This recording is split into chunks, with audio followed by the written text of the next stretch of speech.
Guys, the Las Vegas Aces are looking a whole lot lighter after some of these trades and free agency signings that have happened. And guys, it's leaving the bench to look a little sparse. Breaking news. The Las Vegas Aces have lost half. Having two top assistant coaches and a GM in the same offseason is a clear warning sign. The Las Vegas Aces, the team that revitalized the modern day super team in the WNBA. They went from dominating the league, is now the team that did not live up to expectations this year, and is a team that's one by one falling apart in front of our own very eyes. The pending lawsuit and rumors of under-the-table deals, the mass team's exit, and A'ja Wilson's tears highlight the complexities of team dynamics. So, for all Aces fans, it's over. It's over. It's over. The reign of the Aces is over. I understand the shortest dynasty in the history of the sport of basketball. You know, I've never heard of a dynasty that won 2 championships and then was done, because you're seeing all the ring-chasing free agents getting out of Vegas. The Las Vegas Aces are experiencing a resurgence of karma. Their past dominance as world champions with an invincible squad is becoming a distant memory. In the past, the Aces were displaying their full swagger while riding high. A'ja Wilson and Becky Hammond were supposed to be untouchable, but a loss to the New York Liberty in the semifinals revealed cracks. We have to get better. We have to really take a sharp look at ourselves, look ourselves in the mirror, see our shortcomings, and then, you got to make the moves necessary, whatever that means, to put the best product that we possibly can. It's not going to be the same group probably next year. It just won't. And I'm sad about that, because I really like that group. They were a pain in my ass, but I was a pain in their ass too. Hammond's statements after the loss may have been seen as a warning, since she stated that the squad would not be the same in 2025. While many believed she meant they would come back stronger, it appears she was anticipating a complete breakdown. Well, I mean, Becky Hammond, you were right. Congratulations, but did you really think it would be this different, a roster? The first domino to fall, Kate Martin. The fan favorite and spark plug was left unprotected in the expansion draft, and Golden State Valkyrie quickly picked her up. It's as if the Aces gifted one of their most promising young players to a competitor. I'm really excited. This league is all about opportunity, and, you just need one shot, right? And I am very thankful for the Aces and everything I got to learn there, but I'm really excited for this new beginning and to build something from the ground up here with the Valkyries. But it was only the beginning. Kelsey Plum, a sharpshooter extraordinaire, was traded to the Los Angeles Sparks in a deal that left fans wondering. While they received Jewel Lloyd in exchange, Plum is younger, more efficient, and does not demand the ball as much as Lloyd. Seattle Storm are sending Jewel Lloyd to the Las Vegas Aces in a blockbuster 3-team trade that moves Kelsey Plum to the LA Sparks. That's according to ESPN.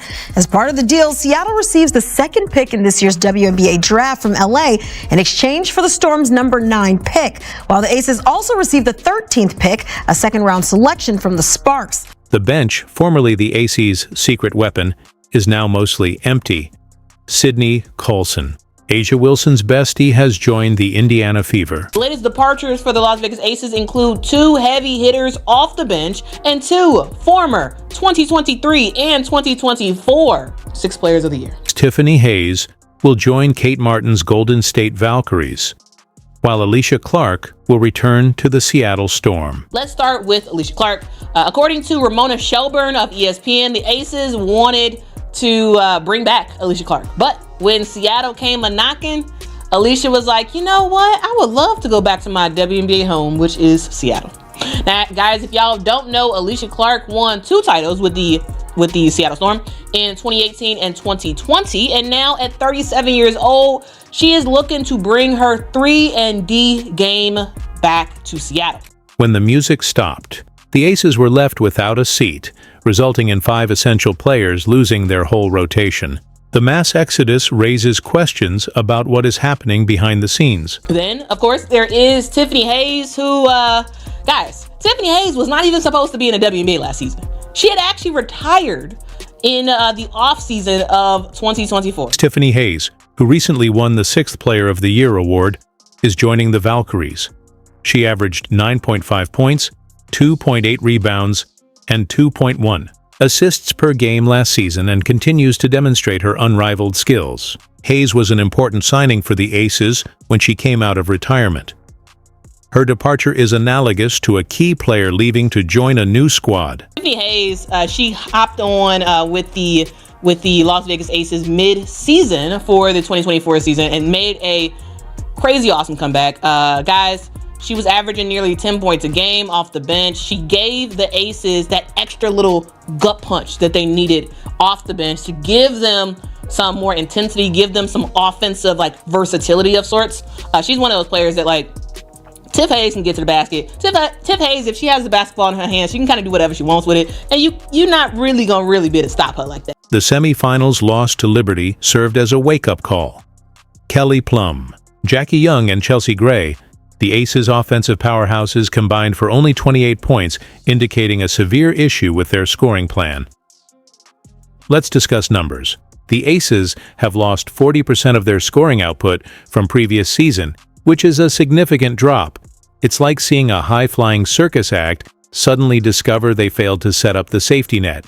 What's driving this mass exodus? Is it the suspected locker room problems and Wilson's ego grown too large for Sin City? Or is there a deeper issue at the foundation of what was once the NBA's model franchise? I'm gonna go out there and I'm gonna try to be the best. I get y'all saying best player in the world. That's great. It looks great. But I want to be the best person. I want to be the best teammate, because that's how I get the best out of my team. This is not just a bump in the road for the Aces, but a full-fledged crisis. The dynasty that seemed unshakable just months ago is now looking about as stable as a house of cards in a Vegas windstorm. How is A'ja Wilson reacting to this based on social media?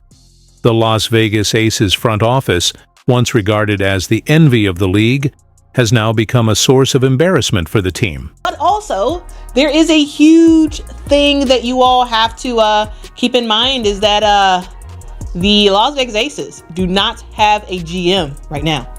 They let go of their GM a couple months ago, and they have not put anyone in that place. And so, hey, Nikki Fargas and Becky Hammon are trying to make some wonders without an actual GM. To begin, general manager Natalie Williams was fired.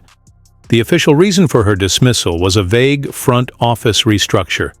Months have gone, and the Aces still need a general manager. Becky Hammon is rumored to be pursuing a dual role as head coach and general manager, similar to her former boss Greg Popovich. Is this a wise decision or a potential disaster? WNBA's newest franchise, the Golden State Valkyries, have named Natalie Nakase as their first ever head coach. Unfortunately, Hammon's senior assistants have left the team. Natalie Nakas, once member of the Aces coaching staff, is currently the first Asian American head coach in WNBA history, leading the Golden State Valkyries. Congratulations to her, but not so lucky for Vegas. Chicago, as we just said, has Tyler Marsh as their head coach. Not to be outdone, Tyler Marsh is transferring his talents to the Chicago Sky, but it's unclear if he's abandoning one sinking ship to board another, as the WNBA has been turbulent. He was also an assistant for the Las Vegas Aces, so that's caused a lot of back and forth because they've had two now assistant coaches leave. Natalie Nakase is now the head coach of the Valkyries. With no GM and a coaching staff that has been gutted, the Aces appear to be a team that has lost its way. It's unclear what's going on behind the glitzy Vegas curtains. The team's dirty laundry is being aired for all to see, and it's not pretty, from discrimination lawsuits to coach turnover. What is going on in their locker room? Like, this Aces team is falling apart. This is not a coach that I would want to play for. The Derica Hammy complaint involves significant charges of discrimination and unjust treatment. Therefore, it's important to address it. Hammy claimed poor treatment and lack of support from a championship-caliber organization. The league responded with a record fine of $500,000 and the loss of their 2025 first-round draft pick. On top of that, the league is investigating the Aces for potential salary cap circumvention. Back in May, the Las Vegas Convention Authority gave each of the players an additional $100,000 to basically be active in the community. The situation worsens with rumors of under-the-table player bonuses. The NBA is investigating whether players received undisclosed benefits. This raises concerns about a team culture that has deteriorated from being the league's golden child to its problem child. Sports fans dislike cheating more than losing. Breaking news came down, so we have to discuss it. This is what we do here. We're talking about the Indiana Fever making yet another move, Alicia, because they're Thanos right now and they're collecting all the Infinity Stones. After years of rebuilding, the club's resurgence is being deliberately handled by a strengthened front office. The return of Kelly Krakoff as team president, recognized for her pivotal role in molding Indiana's earlier accomplishments, sets the tone for a revolutionary offseason. The introduction of League Insider. Amber Cox, the new general manager, brings extensive knowledge of player development and team building. Stephanie White, the head coach, brings her championship experience back to the franchise she played for and coached for. This is a front office dream team.